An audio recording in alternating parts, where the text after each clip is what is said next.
నెలలుగా మేము ఇదే విషయం చెప్తున్నాం.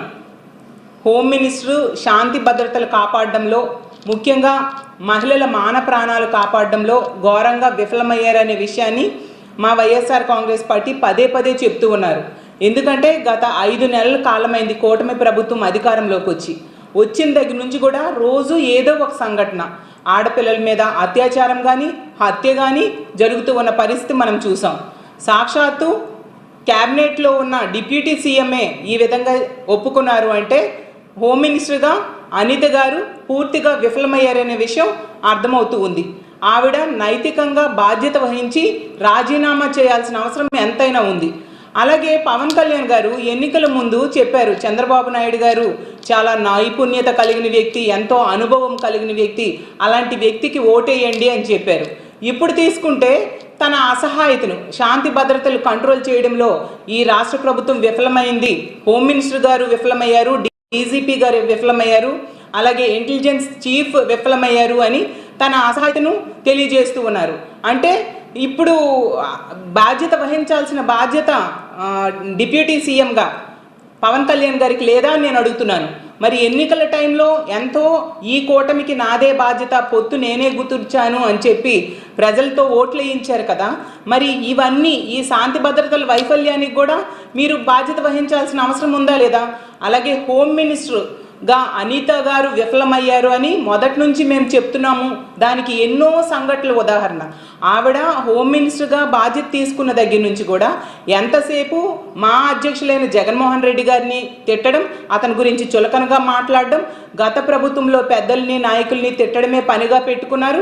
ఆవిడకి హోమ్ మినిస్టర్ బాధ్యత ఇచ్చారు కూడా అందుకోసమే తప్ప ఆవిడ ఏ విషయంలో కూడా ఇన్ని సంఘటనలు జరిగినా ఎక్కడా కూడా ఆవిడ బాధ్యత తీసుకోలేదు అనే విషయం స్పష్టంగా కనిపిస్తూ ఉంది. ఆమె పక్క నియోజకవర్గంలో రాంబిల్లిలో దర్శిని అనే అమ్మాయికి సురేష్ అనే వ్యక్తి కత్తితో పొడిచి చంపినా కూడా కనీసం ఆ కుటుంబానికి ధైర్యం చెప్పలేదు, పరామర్శ చేయలేదు. ఆ డెడ్ బాడీ ఉంటుండగానే పక్కనే సన్మానాలకి ఇవిడ అటెండ్ అయ్యారు. అలాగే వాళ్ళు అత్యంత కడుపేద కుటుంబం అయితే పోస్ట్ మార్టం ఖర్చులు కూడా ఆ కుటుంబమే పెట్టుకుంది తప్ప హోమ్ మినిస్టర్ ప్రభుత్వంతో చెప్పి వాళ్ళకి ఆర్థిక సాయం ఇవ్వని పరిస్థితి. అలాగే హోమ్ మినిస్టర్ సొంత నియోజకవర్గంలో కూడా 2 మహిళల్ని దారుణంగా తెలుగుదేశం పార్టీ కార్యకర్తలే బట్టలు చించి కొడితే మళ్ళీ తిరిగి ఆ మహిళల మీద కేసులు పెట్టించారు హోమ్ మినిస్టర్ గారు. అలాగే ఈ ముచ్చుమర్రి సంఘటన జరిగింది. ఈ సంఘటన జరిగి 3 నెలల పైన కావస్తూ ఉంది. ఈరోజు కూడా ఆ అమ్మాయి తాలూకా డెడ్ బాడీని, ఆ పాపని, చిన్న పాపని అత్యాచారం చేసి హత్య చేసి ముక్కలుగా చేసి విసిరేశారు. ఈరోజు కూడా ఆ డెడ్ బాడీని ప్రభుత్వం పట్టి తెచ్చి ఇవ్వలేకపోయింది కుటుంబానికి. కానీ ఈ పని చేసిన దుర్మార్గులు మాత్రం బెయిల్ మీద బయటకు వచ్చేశారు. అంటే ఎంత దారుణం! ప్రభుత్వం తాలూకా చేతకానితనం, వైఫల్యం క్లియర్గా కనిపిస్తుంది కదా. డెడ్ బాడీ దొరకలేదు, కానీ ఆ దుర్మార్గమైన పని, అత్యాచారం చేసిన వ్యక్తులు మాత్రం ఈరోజు దర్జాగా సభ్య సమాజంలో తిరుగుతూ ఉన్నారు. అలాగే ఎన్నో సంఘటనలు, రోజుకొక సంఘటన చూస్తూ ఉన్నాము. మొన్ననే చూసాం, తెనాలిలో తెలుగుదేశం పార్టీ కార్యకర్తే ఒక అమ్మాయిని దారుణంగా కొట్టేయడం వలన ఆమె బ్రెయిన్ డెడ్ అయి చచ్చిపోయింది. అలాగే బద్వేలు సంఘటన తీసుకుంటే ఇలా ప్రతిరోజు ఒక్కొక్క సంఘటన. మరీ ఘోరం ఏంటంటే హిందూపురంలో బాలకృష్ణ గారు, సీఎం గారి సొంత బావమరిదైన బాలకృష్ణ గారి సొంత నియోజకవర్గంలో తల్లి అత్త కోడళ్ళనేమో దారుణంగా అత్యాచారం చేస్తే కనీసం ప్రభుత్వం నుంచి హోమ్ మినిస్టర్గా వెళ్ళి వాళ్ళకి భరోసా ఇవ్వడం, ధైర్యం చెప్పడం, ఒక ఆర్థిక సహాయం అందించడం ఏమాత్రం చేయని పరిస్థితి. ఈ విధంగా ఆవిడ ఎంతసేపు కూడా స్టేట్మెంట్స్ ఇవ్వడానికి పనిచేస్తున్నారు తప్ప మహిళల భద్రత కల్పించడంలో ఎటువంటి చర్యలు తీసుకోవట్లేదు. అందువల్లే ఆవిడ హోమ్ మినిస్టర్గా విఫలమయ్యారు.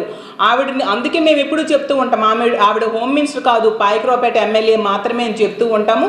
అలాగే ఆమె హోమ్ మినిస్టర్ అయిన వెంటనే చెప్పారు, కూటమి ప్రభుత్వం అధికారంలోకి వచ్చింది, మీరందరూ కూడా ప్రశాంతంగా ఆడబిడ్డలందరూ కూడా ఈ రాష్ట్రంలో ప్రశాంతంగా నిద్రపోండి అని. కానీ 5 నెలలు అవుతున్నా కూడా ఏ ఒక్క ఆడపిల్ల కూడా ప్రశాంతంగా నిద్రపోని పరిస్థితి. ప్రభుత్వము, హోమ్ మినిస్టరు ప్రశాంతంగా నిద్రపోయారు, పోలీస్ యంత్రాంగం ప్రశాంతంగా నిద్రపోయిన పరిస్థితి. అసలు ఈ రాష్ట్రంలో పోలీస్ వ్యవస్థని రెడ్ బుక్ రాజ్యాంగం అమలుకు మాత్రమే ఉపయోగిస్తున్నారు.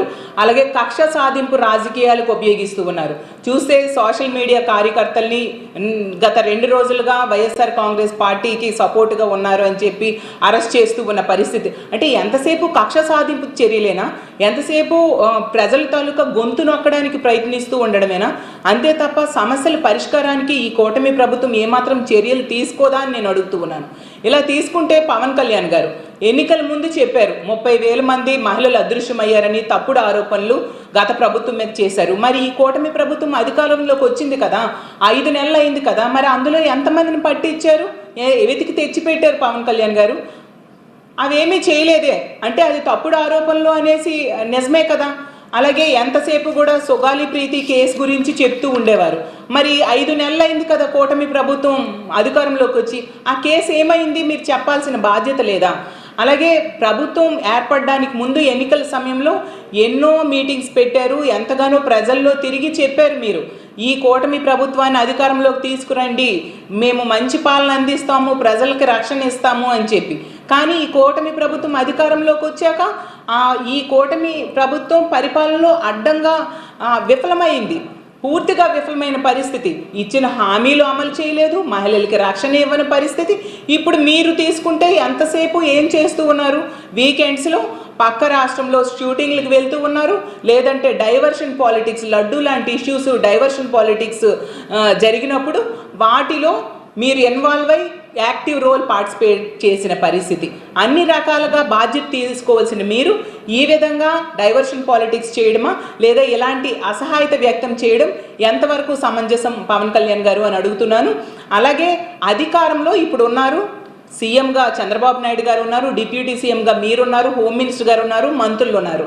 మరి మీరు అధికారంలో ఉండి మీరే మీ అసహాయత అంటే లా అండ్ ఆర్డర్ కంట్రోల్ చేయడంలో ఈ ప్రభుత్వం విఫలమైంది అని మీరే చెప్తూ ఉంటే మరి లా అండ్ ఆర్డర్ కంట్రోల్ చేయాల్సింది ఎవరు? మీరే కదా. మీరే సీఎం గారితో చెప్పి కంట్రోల్ చేయాల్సిన బాధ్యత మీ మీద ఉందా లేదా? అది తీసుకోకుండా ఇలాంటి వ్యాఖ్యలు చేయడం వల్ల ఏంటి ఉపయోగం? మీరు హోమ్ మినిస్టర్గా మీరు బాధ్యత తీసుకుంటారా, లేదా ఇంకొకరికి ఇస్తారా, ఇంకొకరు ఉంటారా, అది మాకు అనవసరం. మాకు కావాల్సింది ఈ రాష్ట్రంలో ఆడపిల్లల మాన ప్రాణాల రక్షణ, దాని మీద మీరు దృష్టి పెట్టండి. ఆడపిల్లలు ఈ రాష్ట్రంలో ప్రశాంతంగా ఉండాలి. గతంలో జగన్మోహన్ రెడ్డి గారు తీసుకొచ్చిన దిశ యాప్ని మీరు అధికారంలోకి వచ్చిన వెంటనే నిర్వీర్యం చేసిన సంగతి మనందరము చూసాం. ఇప్పుడు ఎన్నో సంఘటనల్లో తీసుకుంటే ఆ దిశ యాప్ అనేది కనుక ఉంటే ఖచ్చితంగా SOS బటన్ నొక్కితే పోలీసులు వచ్చి రక్షించేవాళ్ళు. కానీ అలాంటి వ్యవస్థ ఈరోజు లేదు. వచ్చిన దగ్గర నుంచి మీ ప్రభుత్వం అధికారంలోకి వచ్చిన దగ్గర నుంచి ముఖ్యమంత్రి గారైనా మీరైనా ముఖ్యంగా హోమ్ మినిస్టర్ గారు పదే చెప్తున్నారు దిశ యాప్ లేదు, దిశ చట్టం లేదు, దిశ పోలీస్ స్టేషన్స్ లేవు. ఇవన్నీ చెప్పడం వల్ల ఇలాంటి పనులు చేసే దుర్మార్గులు ఈరోజు విజృంభిస్తూ రోజుకొక సంఘటన మనం చూస్తూ ఉన్నాం. కాబట్టి దయించి మీరు ఆ దిశ యాప్ని పునరుద్ధరించండి. అలాగే తీసుకుంటే నెల రోజులు ఇలాంటి పనులు చేసే దుర్మార్గులకి నెల రోజుల్లో కఠినమైన శిక్షలు పడేట్టుగా చట్టాలను తీసుకురండి. దిశ చట్టం అనేది కేంద్రం దగ్గర పెండింగ్లో ఉంది, దాన్ని కేంద్రం మీద ఒత్తిడి తీసుకొచ్చి మీరు చెప్తూ ఉంటారు కదా మీ మాట మోడీ గారు అలాగే అమిత్ షా గారు మీ మాట వింటారు అని చెప్పి కేంద్రం మీద ఒత్తిడి తీసుకొచ్చి ఆ దిశ చట్టాన్ని అమలు చేయండి. అలాగే జగన్మోహన్ రెడ్డి గారు ముఖ్యమంత్రిగా ఉండేటప్పుడు మహిళా పోలీసులను తీసుకొచ్చారు, అలాగే దిశ పోలీస్ స్టేషన్స్ తీసుకొచ్చారు, అలాగే 0 FIR తీసుకురావడం జరిగింది. ఇలా ఎన్నో ఈ మహిళల రక్షణ కోసం ఎన్నో వ్యవస్థలను తీసుకురావడమే కాకుండా ఈ దిశ యాప్ అనేది ఆ బటన్ నొక్కిన వెంటనే కమాండ్ కంట్రోల్ రూమ్కి సిగ్నల్స్ వెళ్తాయి, వాళ్ళు దగ్గరలో ఉన్న పోలీస్ స్టేషన్కి ఇన్ఫార్మ్ చేయడం జరిగేది, వాళ్ళు నిమిషాల వ్యవధిలో వచ్చి ఆ అమ్మాయిని రక్షించేవారు. ఆ విధంగా గత ప్రభుత్వ కాలంలో వైఎస్ఆర్సీపీ గవర్నమెంట్ కాలంలో 31,600 మంది మహిళలకి రక్షణ కల్పించడం జరిగింది.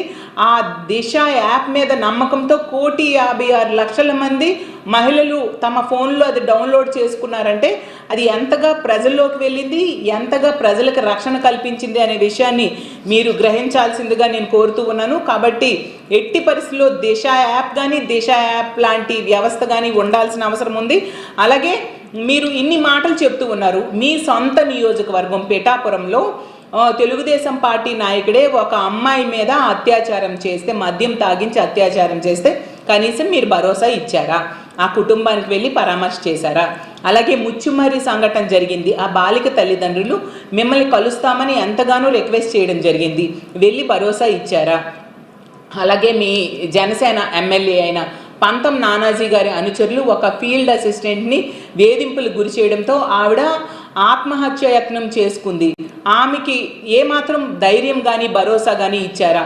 మీ పార్టీ నాయకులే ఇలా చేస్తూ ఉంటే మీరు ఏమాత్రం స్పందించకుండా ఇప్పుడు సడన్గా వచ్చి ఇలాంటి మాటలు మాట్లాడడం వలన ఏమైనా ఫలితం ఉంటుందా? మీరు ఓకే, హోమ్ మినిస్టర్ గారు విఫలమయ్యారు అనే విషయం అందరూ అంగీకరించే విషయమే. కానీ దానికి ఏ విధంగా ఇలాంటి సంఘటనలు మళ్ళీ పునరావృతం కాకుండా మీరు బాధ్యత తీసుకోవాల్సిన అవసరం ఉంది. ఈ కూటమి ప్రభుత్వం బాధ్యత తీసుకోవాల్సిన అవసరం ఉంది. ఒక్క హోమ్ మినిస్టర్ విఫలం అవడమే కాదు, ఈ విధంగా చేయడం వల్ల హోమ్ మినిస్టర్ రాజీనామా చేయాల్సిన అవసరం ఉంది, నైతిక బాధ్యత వహించి. అలాగే ముఖ్యమంత్రిగా చంద్రబాబు నాయుడు గారి దగ్గర లా అండ్ ఆర్డర్ ఉంటుంది. మీ క్యాబినెట్లో ఒక మంత్రి, డిప్యూటీ సీఎం స్థాయి వ్యక్తే శాంతి భద్రతలు కంట్రోల్ చేయడంలో విఫలమయ్యాము అని చెప్పారంటే దీనికి బాధ్యత వహిస్తూ సీఎంగా కూడా చంద్రబాబు నాయుడు గారు రాజీనామా చేయాల్సిన అవసరం ఉందని తెలియజేసుకుంటూ, ఎప్పటికైనా ఈ రాష్ట్రంలో ఉన్న ఆడబిడ్డలకి రక్షణ కల్పించండి. అలాగే ఇలాంటి దుర్మార్గులకి నెల రోజుల్లో శిక్ష పడేట్టుగా చేయండి. అలాగే ఆ కుటుంబాలకి ఒక ఆర్థిక భరోసా ఇవ్వండి. ప్రతిపక్ష నాయకుడైన జగన్మోహన్ రెడ్డి గారు ఇలా చనిపోయిన ఆడబిడ్డల తల్లిదండ్రులకి 10 లక్షలు ఇవ్వడం, కాంపన్సేషన్ ఇచ్చిన సంగతి మనం చూసాం. అలాంటిది గవర్నమెంట్లో ఉన్న మీరు ఇంకెంత ఎక్కువ భరోసా ఇవ్వాలి? మీరు 1-2 సంఘటనలు తప్ప ఏ సంఘటనల్ని పెద్దగా పట్టించుకోని పరిస్థితి. ఈవెన్ పొంగనూరులో కూడా ఆ రోజు జగన్మోహన్ రెడ్డి గారు పరామర్శకు వెళ్తాను అంటే అప్పుడు 3 మంత్రులు వెళ్ళి పరామర్శ చేశారు. అంటే బద్వేలు సంఘటనలో కూడా తీసుకుంటే ఒక అమ్మాయిని అత్యాచారం చేసి పెట్రోల్ పోసి కాల్చి చంపేశారు. జగన్మోహన్ రెడ్డి గారు పరామర్శకు వెళ్తాను అంటేనా మీరు అక్కడ కాంపన్సేషన్ ప్రకటించడం జరిగింది. అంటే ప్రతిపక్ష నాయకుడైన జగన్మోహన్ రెడ్డి గారు స్పందిస్తేనా మీలో చలనం వస్తుంది తప్ప, లేకపోతే మీరు అత్యంత బాధ్యతారాహిత్యంగా ఇలాంటి ఇష్యూస్లో ప్రవర్తిస్తూ ఉన్నారు. కాబట్టి ఎప్పటికైనా కళ్ళు తెరిచి ఆడపిల్లల మాన ప్రాణాల రక్షణ కోసం మీరు చర్యలు తీసుకోవాల్సిందిగా మేము డిమాండ్ చేస్తూ ఉన్నాం.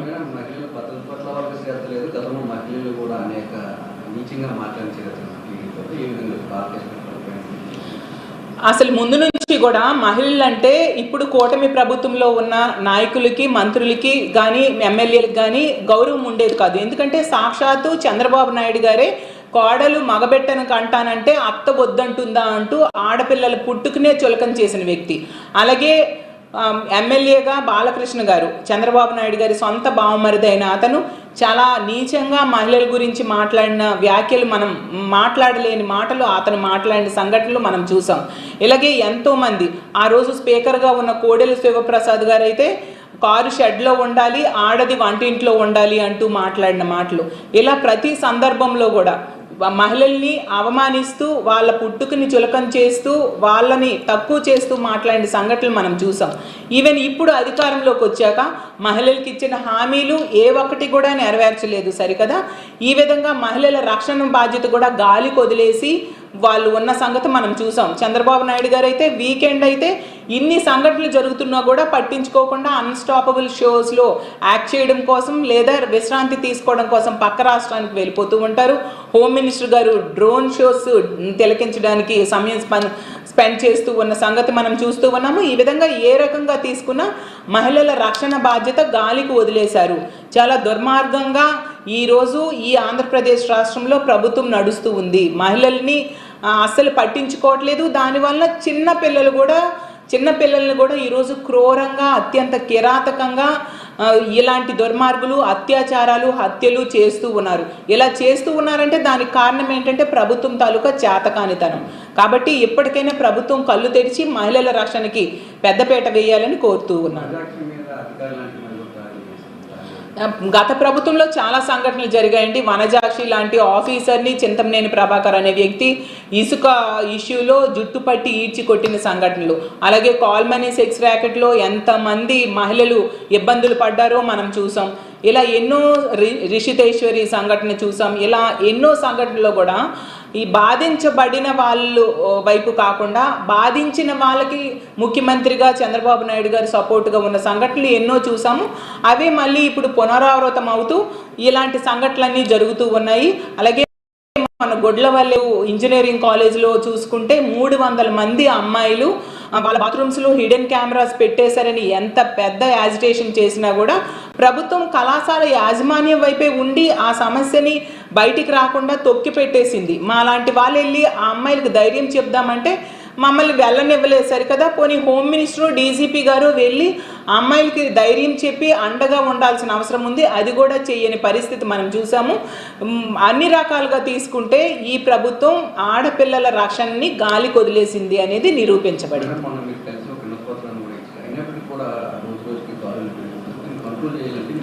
అసలు ఈ 5 నెలల్లో తీసుకుంటే ఇంచుమించు 110 పైగా మహిళల మీద లైంగిక దాడులు, అత్యాచారాలు జరిగాయి ఈ రాష్ట్రంలో.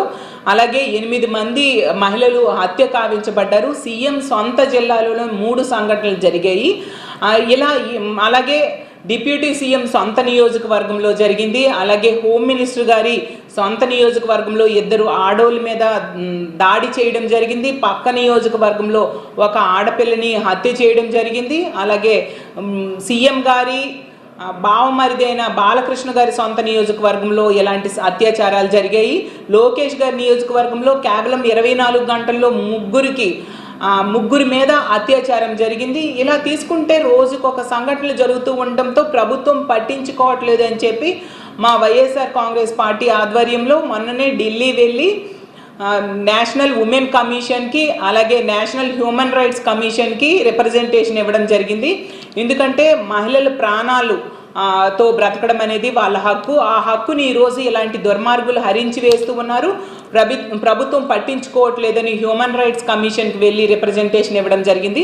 అలాగే నేషనల్ ఉమెన్ కమిషన్ దగ్గరికి వెళ్ళి మహిళల రక్షణకి దృష్టి సారించండి అని చెప్పడం జరిగింది.